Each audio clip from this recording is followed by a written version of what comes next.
covering COVID-19 is a daily Poynter briefing of story ideas about the coronavirus and other timely topics for journalists, written by senior faculty at Tompkins. Sign up here to have it delivered to your inbox every weekday morning.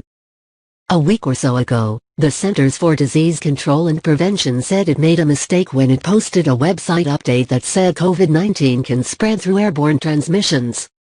But on Monday, the CDC reposted the new warning, only this time it was intentional.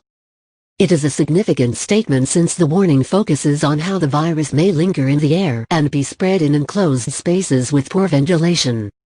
This kind of spread is referred to as airborne transmission and is an important way that infections like tuberculosis, measles, and chickenpox are spread, the CDC says. The new warning makes it clear that while most COVID-19 cases are spread by being within 6 feet of an infected person, it is also possible to be infected if you are far away from an infected person. The new CDC wording says, "There is evidence that under certain conditions, people with COVID-19 seem to have infected others who were more than 6 feet away. These transmissions occurred within enclosed spaces that had inadequate ventilation. Sometimes the infected person was breathing heavily, for example while singing or exercising.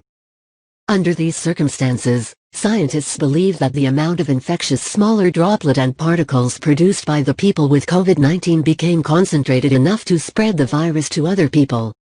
The people who were infected were in the same space during the same time or shortly after the person with COVID-19 had left." The new guidance makes it even more important to wear a mask even when more than 6 feet away from others, because when you expel infected droplets in the air, the virus also lingers in the air. The new guidance will also, no doubt, focus new attention on ventilation systems in businesses and schools.